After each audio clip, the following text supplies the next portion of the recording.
एक जंगल में एक बहुत पुराना बरगद का पेड़ था। उस पेड़ पर घोंसला बनाकर एक कौवा कौवी का जोड़ा रहता था। उसी पेड़ के खोखले तने में कहीं से आकर एक दुष्ट सर्प रहने लगा। हर वर्ष मौसम आने पर कौवी घोंसले में अंडे देती और दुष्ट सर्प मौका पाकर उनके घोंसले में जाकर अंडे खा जाता। एक बार जब कौवा व कौवी जल्दी भोजन पाकर शीघ्र ही लौट आए तो उन्होंने उस दुष्ट सर्प को अपने घोंसले में रखे अंडों पर झपकते देखा। अंडे खाकर सर्प चला गया। कौवे ने कौवी को ढांढस बंधाया, प्रिय, हिम्मत रखो, अब हमें शत्रु का पता चल गया है, कुछ उपाय भी सोच लेंगे। कौवे ने काफी सोचा विचारा और पहले वाले घोंसले को छोड़ उससे काफी ऊपर टहनी पर घोंसला बनाया और कौवी से कहा, यहाँ हमारे अंडे सुरक्षित रहेंगे। हमारा घोंसला पेड़ की चोटी के किनारे निकट है और ऊपर आसमान में चील मंडराती रहती है। चील सांप की बैरी है, दुष्ट सर्प यहाँ तक आने का साहस नहीं कर पाएगा। कौवे की बात मानकर कौवी ने नए घोंसले में अंडे दिए जिसमें अंडे सुरक्षित रहे और उनमें से बच्चे भी निकल आए।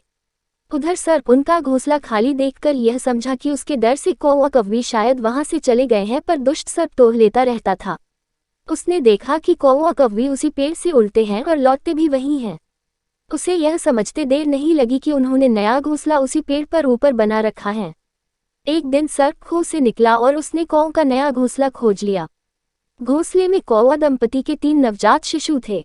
दुष्ट सर्प उन्हें एक एक करके घपाघप निगल गया और अपने खोह में लौटकर डकारे लेने लगा। कौवा व कौवी लौटे तो घोंसला खाली पाकर सन्न रह गए।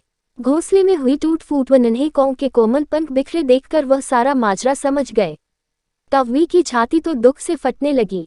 कौवी बिलख उठी, तो क्या हर वर्ष मेरे बच्चे सांप का भोजन बनते रहेंगे?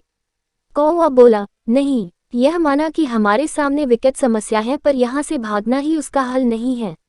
विपत्ति के समय ही मित्र काम आते हैं। हमें लोमड़ी मित्र से सलाह लेनी चाहिए। दोनों तुरंत ही लोमड़ी के पास गए। लोमड़ी ने अपने मित्रों की दुख भरी कहानी सुनी। उसने कौवा तथा कौवी के आंसू पोंछे। लोमड़ी ने काफी सोचने के बाद कहा, मित्रों, तुम्हें वह पेड़ छोड़कर जाने की जरूरत नहीं है। मेरे दिमाग में एक तरकीब है जिससे उस दुष्ट सर्प से छुटकारा पाया जा सकता है। लोमड़ी ने अपने चतुर दिमाग में आई तरकीब बताई। लोमड़ी की तरकीब सुनकर कौवा कौवी खुशी से उछल पड़े। उन्होंने लोमड़ी को धन्यवाद दिया और अपने घर लौट आए। अगले ही दिन योजना अमल में लानी थी। उसी वन में बहुत बड़ा सरोवर था। उसमें कमल और नरगिस के फूल खिले रहते थे।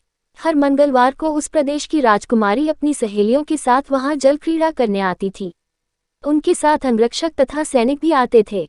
इस बार राजकुमारी आई और सरोवर में स्नान करने जल में उतरी तो योजना के अनुसार कौवा उड़ता हुआ वहां आया। उसने सरोवर तट पर राजकुमारी तथा उसकी सहेलियों द्वारा उतार कर रखे गए कपड़ों व आभूषणों पर नजर डाली। कपड़े के ऊपर राजकुमारी का प्रिय हीरे व मोतियों का विलक्षण हार रखा था। कौवी ने राजकुमारी तथा सहेलियों का ध्यान अपनी ओर आकर्षित करने के लिए कांव कांव का शोर मचाया। जब सबकी नजर उसकी ओर घूमी तो कौवा राजकुमारी का हार चोंच में दबाकर ऊपर उड़ गया। सभी सहेलियां चीखी, देखो देखो, वह राजकुमारी का हार उठाकर ले जा रहा है। सैनिकों ने ऊपर देखा तो सचमुच एक कौवा हार लेकर धीरे धीरे उड़ता जा रहा था। सैनिक उसी दिशा में दौड़ने लगे। कौवा सैनिकों को अपने पीछे लगाकर धीरे धीरे उड़ता हुआ उसी पेड़ की ओर ले आया। जब सैनिक कुछ ही दूर रह गए तो कौवे ने राजकुमारी का हार इस प्रकार गिराया कि वह सांप वाले खोह के भीतर जा गिरा। सैनिक दौड़कर खोह के पास पहुंचे। उनके सरदार ने खोह के भीतर झांका।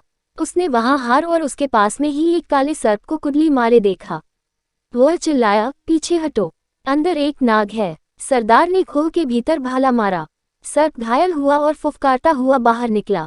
जैसे ही वह बाहर आया, सैनिकों ने भालों से उसके टुकड़े टुकड़े कर डाले।